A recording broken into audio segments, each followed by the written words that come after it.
44. 요셉의 은잔. 베냐민에게서 이집트 총리의 은잔이 발견되다. 점심 식사 후 요셉은 집안 관리인을 조용히 불러 명령을 내렸다. 저 사람들의 곡식 자루에 그들이 각자 가지고 갈 수 있을 만큼 식량을 가득 채워라. 그리고 각자의 자루 아귀엔 곡식 값으로 지불한 돈을 도로 집어넣어라. 네, 잘 알겠습니다. 주인님, 특별히 신경 써서 해야 할 일이 있다. 저들 중 제일 어린 막내의 곡식 자루에는 곡식 값과 함께 내가 늘 쓰던 은잔도 집어넣어라. 차질 없이 시행해야 한다. 관리인은 요셉이 명한 대로 행했다. 요셉이 이렇게 한 것은 마지막으로 형들을 시험해보기 위해서였다. 22년 전도단 들판에서 자신을 시샘하고 미워하여 죽이려다가 상인들에게 노예로 팔아넘긴 형들이 얼마나 변했는지 알아보기 위해서였다. 하지만 형들을 올무에 빠뜨려 복수하기 위함은 결코 아니었다. 진정한 화해를 위해서는 무조건적인 용서가 아니라 회개와 변화된 마음이 전제되어야 하기 때문이다. 형들이 자신에게 저질렀던 옛일을 회개하고 이제는 새 사람으로 변화되었기를 진정 바라고 기대했다. 요셉은 친동생 베냐민을 통해 형들의 마음을 알아보려고 계획했다. 베냐민은 아버지 야곱의 사랑을 한 몸에 받고 있을 것임에 분명하다. 예전에 자신이 그렇게 사랑을 받았던 것처럼 그런 베냐민을 두고 형들이 예전에 자신에게 했던 것처럼 시기와 미움을 갖고 있는지 확인하고 싶었던 것이다. 다음날 동틀 무렵 야곱의 아들들은 각자의 나비에 식량을 가득 싣고 가나안 집을 향해 바삐 길을 떠났다. 아우들아, 서둘러 가자. 이렇게 모든 일이 예상보다 훨씬 순조롭게 풀렸으니 조금도 지체하지 말고 이집트를 빨리 벗어나자. 맏형 르우벤은 마음이 조급했다. 행여 무슨 변수라도 생길까 봐 서둘러 움직였다. 아우들도 어서 빨리 이집트를 벗어나 헤브론 장막으로 돌아가고 싶었다. 막내 베냐민을 보내고 하루하루 염려와 근심으로 지새울 아버지를 생각하며 어서 돌아가 기쁜 소식을 전하고 싶었다. 형제들은 같은 마음으로 서둘러 발걸음을 뗐다. 형들이 성문 밖으로 나가 그리 멀리 가지 않았을 때 갑자기 뒤쪽에서 말발굽 소리가 요란하게 들려왔다. 서라, 개 서지 못하겠느냐.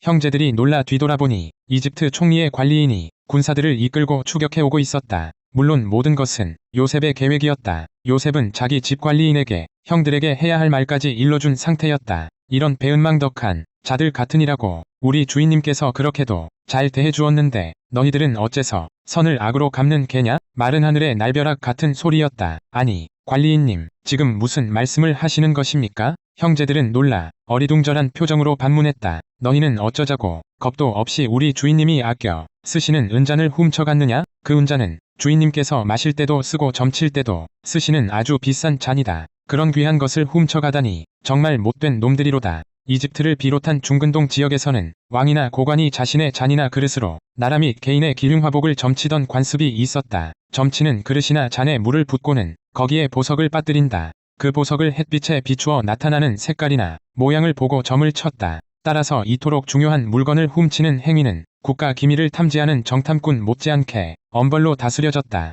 관리인은 요셉이 시킨 대로 형제들에게 호통치며 다그쳤다. 형제들은 참으로 어처구니 없고 억울하다는 표정을 지으며 말했다. 나리, 그게 대체 무슨 말씀입니까? 맹세코 우리는 그런 짓을 하지 않았습니다. 지난번 곡식 자루에 들어있던 돈까지 그대로 가져와서 나리께 드리려 하지 않았습니까? 그런데 우리가 어찌 나리의 주인님 댁에서 은잔을 훔칠 수 있단 말입니까? 세상에 말도 안 되는 소리입니다. 분명 무슨 오해가 있을 것입니다. 아니다. 점심 식사 때까지만 해도 은잔이 그대로 있었는데 너희가 주인님 집을 떠나면서부터 없어졌다. 형제들은 서로를 바라보았다. 모두가 어이없다는 표정이었다. 누구도 그럴 사람이 없었다. 분명 오해라고 확신했다. 나리, 저희는 절대로 아닙니다. 만일 저희 중에서 누구라도 그 은잔을 훔친 사람이 있다면 그를 죽이셔도 좋습니다. 뿐만 아니라 우리 모두가 나리님의 종이 되겠습니다. 좋다. 그렇다면 너희 말대로 하겠다. 그러나 만일 뒤져서 은잔이 나오면 모두가 종이 될 필요까진 없다. 은잔을 훔친 그 사람만 종으로 삼겠다. 다른 사람들이야 죄가 없으니 집으로 돌아가도 좋다. 네, 좋습니다. 저희 짐들을 살펴보십시오. 형제들은 짊어지고 있던 곡식 자루를 주저함 없이 땅바닥에 내려놓고 각자 자루를 묶은 끈을 풀었다. 관리인이 이끌고 온 군사들은 가장 연장자인 르우벤의 자루부터 샅샅이 뒤지기 시작했다. 르우벤의 자루에서는 은잔이 나오지 않았다. 그 다음에는 시므온, 레위, 유다, 단, 납달리, 갓, 아셀, 이사갈, 스불론 순으로 자루를 뒤졌다. 그래도 나오지 않았다. 이제 막내 베냐민이 자루만 남겨두었다. 형제들은 그것 보라는 식으로 득이만만한 표정을 지었다. 한 군사가 막내 베냐민이 자루를 뒤졌다. 그때였다. 여기 있다. 주인님의 은잔이다. 군사가 손에 은잔을 들고 크게 외쳤다. 분명 이집트 총리가 쓰는 은잔이었다. 그 은잔이 베냐민이 곡식 자루에서 나온 것이다. 아니, 어떻게 이럴 수가. 베냐민이 자루에서 은잔이 나오다니. 하필 막내의 자루에서. 형들은 깊은 탄식을 쏟아내며 절망했다. 베냐민은 영문을 모른 채 어안이 벙벙한 표정으로 어쩔 줄 몰라 했다. 아닙니다. 저는 훔치지 않았어요. 정말이에요. 정말로. 사색이 된 베냐민이 말까지 더듬거리며 부인했다. 하지만 관리인은 베냐민을 즉시 체포했다. 형제들은 각자 자기들의 옷을 찢고 울었다.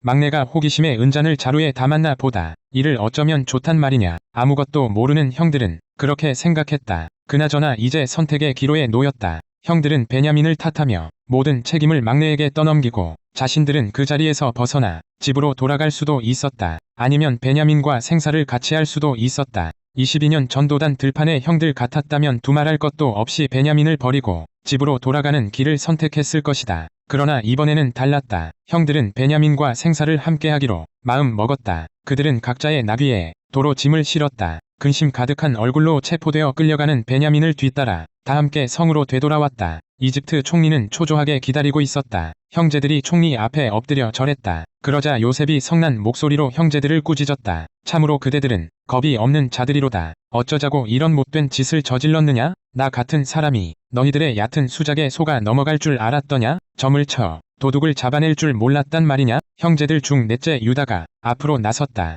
총리님, 저희는 입이 10개라도 드릴 말씀이 없습니다. 감히 무슨 말씀을 드릴 수 있겠습니까? 그런 죄를 저지르지 않았다는 것을 어떻게 증명할 수 있겠습니까? 하나님이 저희 죄를 이렇게 들추어내시니 저희들은 모두 총리님의 종이 되겠습니다. 은잔이 나온 막내뿐 아니라 우리 모두가 기꺼이 총리님의 종이 되겠습니다. 이런저런 구차한 변명이 없었다. 죄를 인정하고 순순히 운명을 받아들이겠다는 태도였다. 특히 하나님이 자신들의 죄를 들추어냈다는 말은 지난날 요셉에게 지은 죗값을 이제라도 달게 받겠다는 뜻이 내포되어 있었다. 요셉이 그걸 못 알아들었을 리 없다. 그러나 모른 체하며 짐짓 말했다. 아니다. 그럴 필요까진 없다. 나는 내 은잔을 훔쳐간 자만 종으로 삼을 것이다. 다른 사람들은 그냥 집으로 돌아가라. 그대들의 부친에게 걱정을 끼쳐드리지 마라. 요셉은 형들을 시험한 것이다. 형들이 자신들과는 상관없는 일인 양막내 베냐민만 남겨두고 집으로 돌아갈 것인지를 알아보고 싶었다. 유다가 베냐민을 위해 탄원하다. 그때 야곱의 넷째 아들 유다가 형제들을 대표해서 앞으로 나섰다.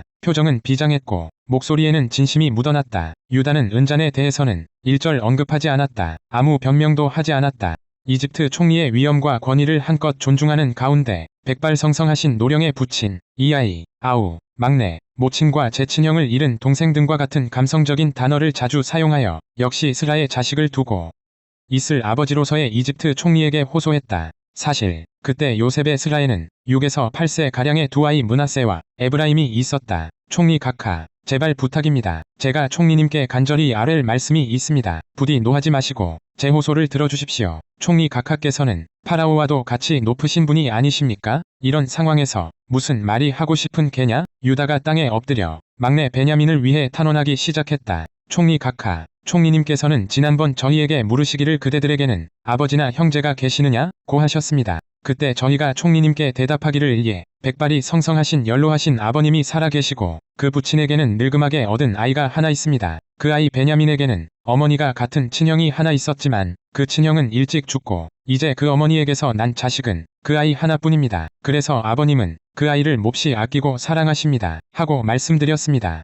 그러자 총리님께서는 총리님의 눈으로 직접 그 아이를 봐야겠다고 하시면서 그 아이를 이리로 데려오라고 말씀하셨습니다. 요셉은 고개를 끄덕이며 인정하자 유다가 말을 이었다. 그래서 우리는 총리님께 말씀드리기를 그 아이는 아버님 곁을 절대로 떠날 수 없습니다. 그 아이를 아버님 곁에서 떨어뜨려 놓는다면 아버님께서는 하늘 품고 무덤으로 내려가시게 될 것입니다. 하였습니다. 그래도 총리님께서는 저희 형제들 중 하나를 여기에 남겨두겠다고 하신 후 그 아이를 이리로 데려오지 않는다면 다시는 내 얼굴을 보지 못할 것이다. 하고 엄히 말씀하셨습니다. 그리하여 저희는 다시 부친이 계시는 고향집으로 돌아갔습니다. 그리고 총리님께서 하신 말씀을 아버님께 그대로 전해드렸습니다. 예상대로 아버님은 그 아이만은 절대로 이집트 땅에 내려 보내지 않겠다고 하셨습니다. 요셉은 묵묵히 듣고만 있었다. 얼마 지나서 총리님의 은혜로 가져간 식량이 다 떨어지자 아버님께서는 저희에게 이집트에 다시 내려가서 식량을 사오라고 하셨습니다. 그때 우리가 대답하기를 아버지, 저희는 갈 수 없습니다. 저희가 막내를 데려가지 않고서는 이집트에 내려갈 수 없습니다. 막내가 없으면 우리가 이집트 총리를 다시 만날 수조차 없기 때문입니다.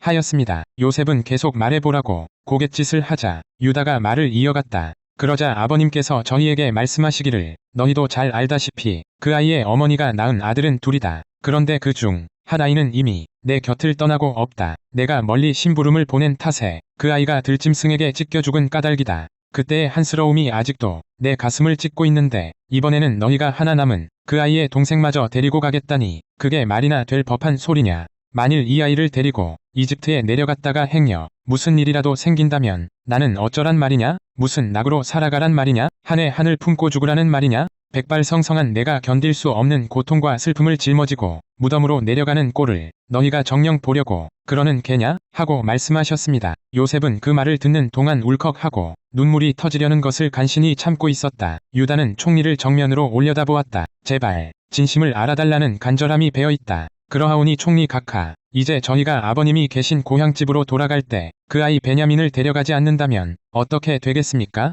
늙으신 아버님의 인생은 그 아이가 전부입니다. 그 아이 없인 한시도 살아갈 수 없는 분입니다. 그 아이의 생명은 곧 아버지의 생명과 연결되어 있습니다. 그러므로 저희가 돌아갈지라도 그 아이가 없다는 것을 아시게 되면 아버님은 충격을 받아 당장이라도 피를 토하고 죽고 말 것입니다. 그렇게 되면 저희는 백발성성하신 부친께 큰 고통을 안겨드린 천하의 불효자식들이 되고 맙니다. 큰 슬픔과 고통 가운데 부친을 무덤으로 내려 보낸 만고의 죄인들이 되고 맙니다. 하늘과 땅에 영영 씻을 수 없는 죄를 짓고 맙니다. 유다의 음성에 눈물이 섞여 있었다. 다른 형제들의 눈에도 눈물이 글썽였다. 요셉 총리는 점점 감정을 주체할 길이 없어졌다. 총리 각하, 그래서 저는 그때 가나안 땅 고향집에서 아버님께 분명히 말씀드리기를 제가 그 아이 베냐민을 책임지고 반드시 다시 데려오겠습니다. 만일 그렇게 하지 못한다면 제가 그 책임을 온전히 짊어지고 죽을 때까지 일평생 어떤 죗값도 달게 받겠습니다. 하였습니다. 총리님, 제발 부탁입니다. 부디 제가 막내를 대신하여 총리 각하의 종이 되도록 허락해 주십시오. 아니, 원하신다면 저뿐만 아니고 저희 모든 형제들이 기꺼이 총리 각하의 종이 되겠습니다. 요셉은 잠자코 말이 없다. 무슨 말을 하든 말을 꺼내기만 하면 감정이 터져나올 것이 뻔하기 때문이다. 형제들은 간절한 눈으로 모두 총리에게 집중한다. 그러하오니 총리 각하, 제발 이 아이만은, 저희 막내 베냐민만은, 부친이 목숨처럼 아끼고 사랑하는 이 아이만은, 태어날 때부터 제 어미를 잃고 친형조차 일찍 떠나보낸 저희 동생만은 부디 집으로 돌려보내시어 백발이 성성하신 아버지 품에 안기도록 해주옵소서. 어찌 이 아이를 여기 홀로 남겨두고 저희만 아버님께 돌아갈 수 있겠으며 어찌 저희만 저 사랑하는 아이 곁을 떠나 한 발자국인들 여기서 움직일 수 있겠습니까? 늙으신 아버님께 닥칠 끔찍한 일이 두려워서라도 이 자리에서 죽을지언정 차마 그리할 순 없습니다. 이 자리에서 죽을지언정 그 대목에서 유다는 끝내 눈물을 터뜨리고 만다. 다른 형제들도 울기 시작한다. 사랑하는 동생 베냐민도 눈물을 흘리고 있다. 요셉 총리는 그대로 참고 있으면 가슴이 터질 것만 같다. 이를 어쩌면 좋을꼬. 총리 각하, 그러하오니 제발 이 아이만은 부디 저희 사랑하는 막내 베냐민만은 꼭 돌려보내 주십시오. 오늘도 저 해부론 골짜기의 장막 밖에 서서 한숨과 눈물 지으며 이제나 저제나 이 아이를 손꼽아 기다리고 계실 그 아이의 아버지 품에 돌려보내 주시옵소서. 부디 하해 같은 은혜와 자비를 베푸셔서 이 아이만은 제발 제 집, 제 고향, 제 부친에게로 돌려보내 주옵소서. 총리 각하, 야곱의 아들들이 일제히 부르짖는다. 은혜를 베풀어 주소서. 이 아이를 돌려보내 주소서. 45.